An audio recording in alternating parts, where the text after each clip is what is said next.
14,000 years ago, on the vast, frozen expanse of the Siberian tundra, a wolf cub stumbled upon a carcass.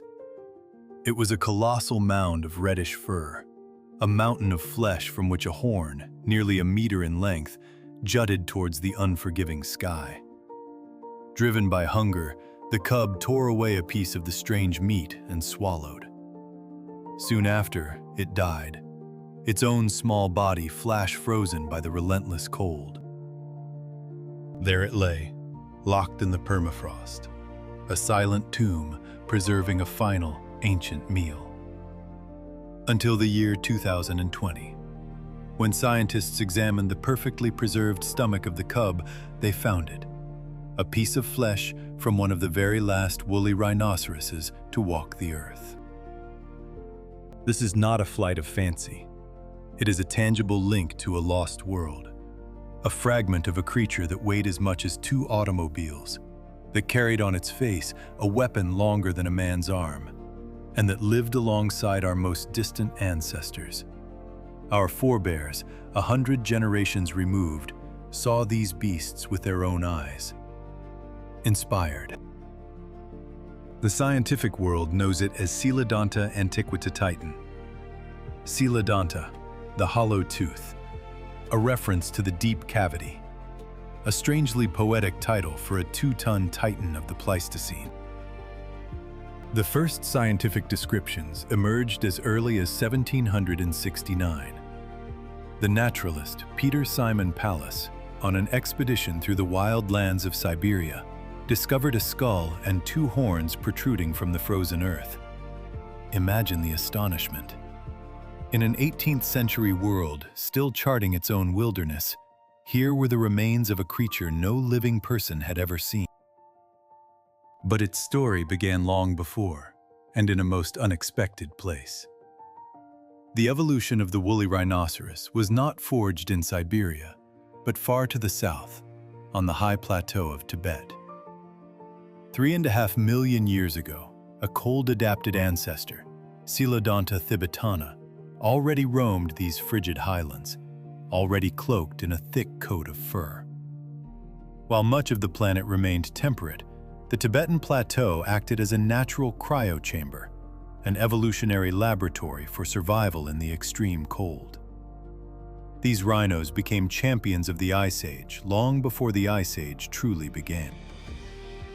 And when the climate shifted, when the great glaciers began their slow, inexorable march south, the rhinos were ready. They descended from their mountain cradle and spread across the entire northern continent. From Spain to Korea, from Scotland to China, this was their epic. They were the undisputed masters of the steppe, a living tank built not for war with man, but for war with the cold itself. An adult male reached nearly 4 meters in length, standing 2 meters at the shoulder, a true behemoth of a lost world. It was an animal perfectly sculpted by its environment, a masterpiece of survival in a world of ice. Yet, after 3.5 million years of success, it vanished in a few short centuries. It was not the spear of man that brought it down, but a force far more powerful. The world it had mastered simply ceased to exist, melting away as the Great Thaw began. The champion of the cold could not survive the coming of the warmth. A weight of 1.5 to 2.5 tons. Some colossal males, titans of their age, tipped the scales at 3 tons. 3 tons of living, breathing power, the equivalent of 2 modern cars or a small elephant condensed into a single, formidable form. In sheer bulk, it was a rival to the contemporary white rhinoceros, the largest land mammoths, and it wore the armor of its epoch, a thick, multi-layered coat of fur. This was no simple pelt. It was a sophisticated thermal barrier, engineered by millennia of evolution. The inner layer, a dense and downy undercoat, trapped a pocket of warm air directly against the skin, a personal furnace against the biting cold. Over this, A long, coarse mantle of guard hairs formed an impenetrable shield. These thick, rigid filaments, especially dense across the neck and the great hump of its withers, deflected the relentless wind, the driving snow, and the freezing rain of the Ice Age steppes. For a long time, its true color was the subject of speculation. But the permafrost, the great preserver of ancient life, has yielded its secrets. From mummies, their coats still intact, we know with certainty. The adults were cloaked in hues of russet and ochre, the color of autumn rust, of fallen leaves on frozen ground. The young, however, were different. They were born into this world of ice almost as blonde. In the year 2014, in the vast wilderness of Siberia, a discovery gave this ancient creature a face. Two hunters, Alexander Banderov and Semyon Ivanov, were navigating a tributary of the Semyuliak River in Yakutia when they found the perfectly preserved mummy of a baby rhinoceros. They named him Sasha in honor of one of his discoverers. He was only 7 months old when he perished some 39,000 years ago, his light, downy fur still clinging to his small frame. Scientists described its unique color as strawberry blonde, a fleeting image from a lost world, a small, woolly rhinoceros, the color of cream and wild berries, taking its first steps across a frozen continent. But the fur, for all its necessity, was not the animal's defining feature. That honor belonged to its horns. The woolly rhinoceros bore two. A smaller one rose from between its eyes, but it was the anterior horn that commanded attention. It was a colossal weapon, a flattened blade of keratin that jutted forward from its snout, reaching lengths of up to 1.5 meters. 1.5 meters, the height of a small adult human, projecting from its face, angled slightly downward, ready for use. This single structure could weigh as much as 15 kilograms. Recently, Russian scientists announced the discovery of a new record holder. A horn measuring 164.7 centimeters along its outer curve. This gargantuan armament belonged to a female who had survived for more than 4 decades in that brutal landscape. We know her age because a rhinoceros horn is a living chronicle. It is composed of keratin, the same protein that constitutes our own hair and nails, and it grows 2 of years, a calendar of hardship and survival written into the very weapon she wielded. There is no bone core, no internal skeleton. It is simply keratin, compressed to an almost geological density. What was the purpose of such an extravagant and deadly appendage? It served several crucial functions. It was a formidable defense against the predators of the Ice Age, though few would have dared to challenge a full-grown adult. More importantly, it was the instrument of social conflict. It was used in brutal tournaments between rivals, settling disputes over territory and the right to mate. The fossil record is a testament to this violence. Skulls are found bearing the scars of combat, healed fractures and deep gouges inflicted by the horn of another rhinoceros. Broken ribs, fused back together with thick calluses of bone, speak of titanic clashes. These were not creatures of idle display. They were warriors, and they fought with deadly seriousness, their lives defined by the power of their horns and the thickness of their coats, perfectly and violently adapted to a world that has long since vanished. The horn, however, served a third, entirely unique purpose, a behavior that set this creature apart from all its kin. In the depths of the Pleistocene winter, this magnificent appendage became a shovel. As relentless snows blanketed the steppe, the rhino would lower its immense head, using the broad, flattened surface of its horn in a rhythmic sweep side to side. It was a feat of immense power, carving through frozen drifts and compacted ice to unearth the life-sustaining grasses buried beneath. To perform such a task, season after season, required an anatomy forged in the crucible of the Ice Age. The very structure of its skull was different. Deep inside its head, the nasal septum, the partition between the nostrils, had ossified. In modern rhinos, this is a soft, pliable cartilage. In the woolly giant, it had transformed into solid bone, providing an incredible internal reinforcement to the skull. This adaptation allowed it to withstand the immense pressures of excavating frozen earth and snow without fracture. The entire head was a massive, ponderous construction, far longer and heavier than that of its modern relatives. The skull alone could reach a length of 90 centimeters, with a lower jaw stretching to 60 centimeters. To support such a formidable head, an equally formidable structure evolved upon its shoulders, a powerful, muscular hump. This feature served a dual function, critical to its survival. First, it was an anchor point for the colossal muscles and ligaments needed to hold and maneuver the weighty head during its endless search for it through the brutal, lean months of winter when sustenance was scarce and the body's own reserves were all that stood between life and death. For generations, this feature was an inference, a ghost reconstructed from skeletal remains. Then, in the year 2020, the Siberian permafrost relinquished a secret. A juvenile rhino, its body almost perfectly preserved for 32,400 years, emerged from the ice. Named the Abiski rhino after the district of its discovery, it offered an unprecedented glimpse into the past. There, upon its back, was a 13-centimeter-high hump, its tissues still laden with the fatty mass that fueled its existence. For the first time, scientists could gaze upon this organ not as a reconstruction, but as it was in life. This animal roamed a world that no longer exists, the mammoth steppe. It was a vast, near-boundless plain, covered not in forest, but in a sea of grasses and low, hardy shrubs. The climate was one of extremes, a landscape defined by a dry, relentless, wind-swept cold.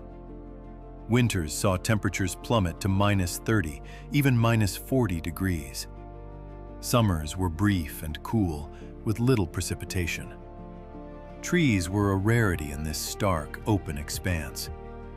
Here, it was not alone. It shared this lost world with the other titans of the Ice Age, the woolly mammoths, the giant deer, reindeer, saiga antelope, and ancient bison. Scientists refer to this ecosystem as the mammoth Coelodonta faunal complex, with the mammoth and the woolly rhino, Coelodonta antiquitatis, as the twin icons of this vanished epoch. Its survival depended on a vast intake of vegetation. Its told to tear grasses and sedges directly from the frozen ground. Yet, analysis of its horn, which grew in seasonal layers, reveals a diary of its diet. In the plentiful summer, it grazed heavily on grasses and sedges.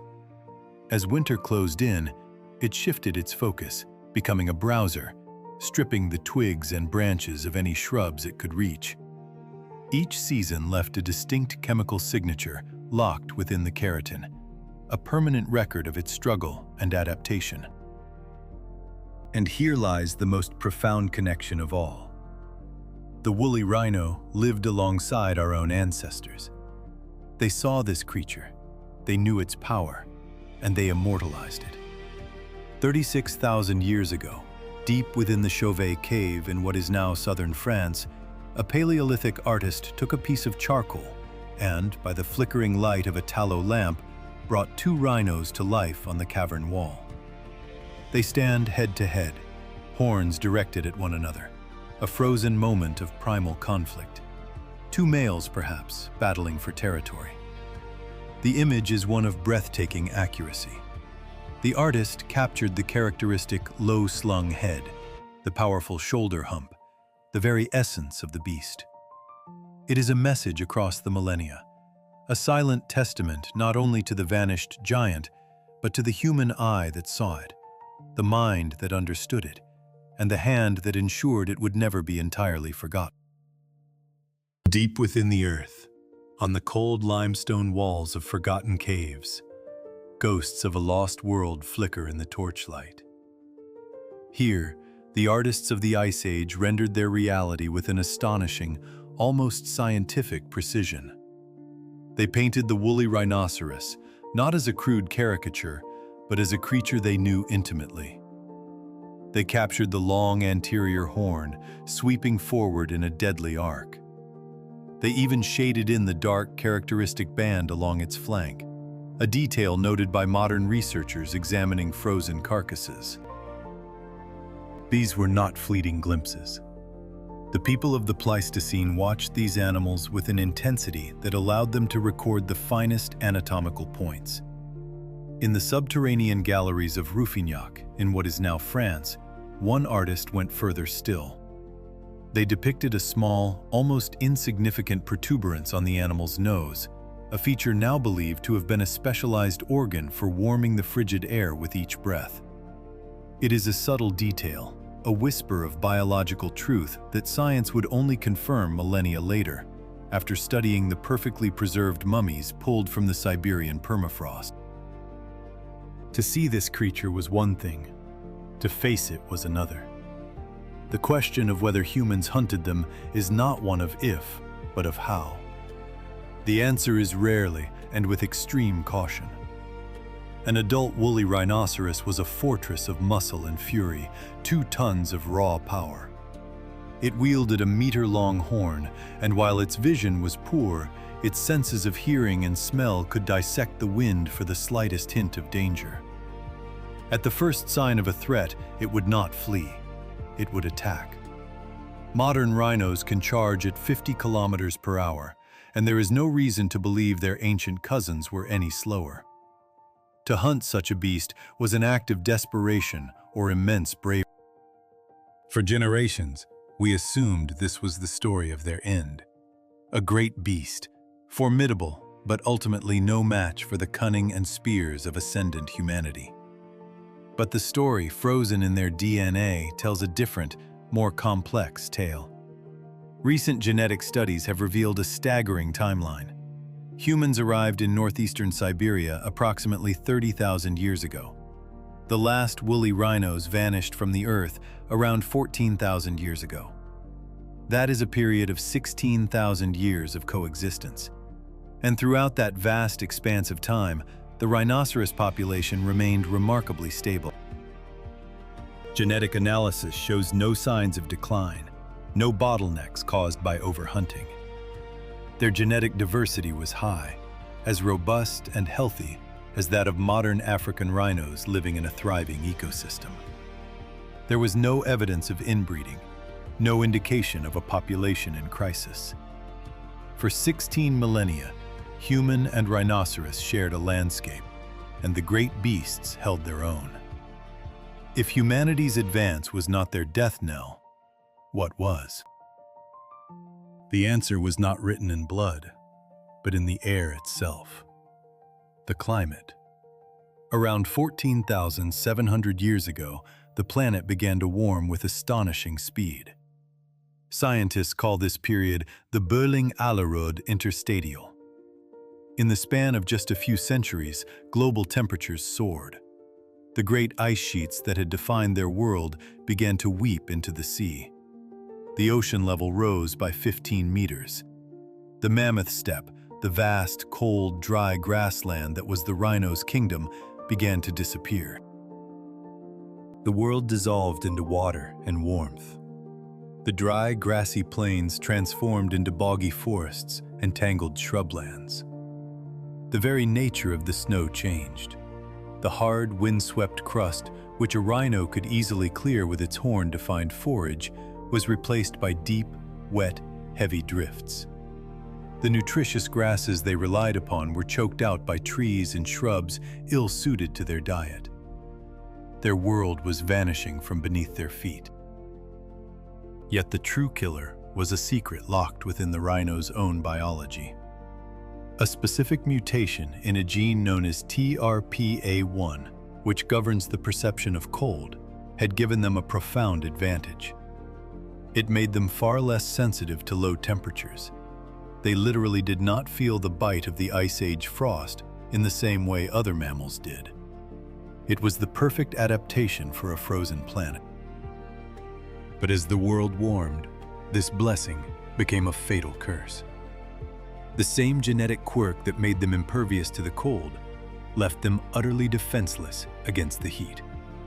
Modern rhinos cannot sweat efficiently and become lethargic and stressed in high temperatures.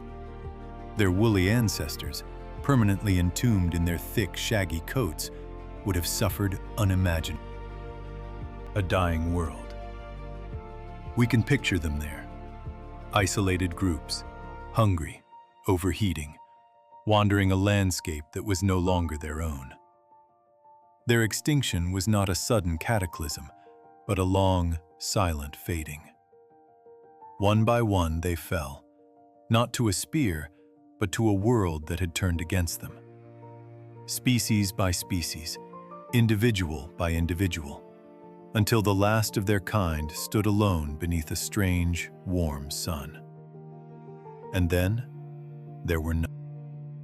It is a chilling reminder that the same traits that allow a species to conquer a world can, with a subtle shift of the planet's thermostat, become the very architects of its extinction.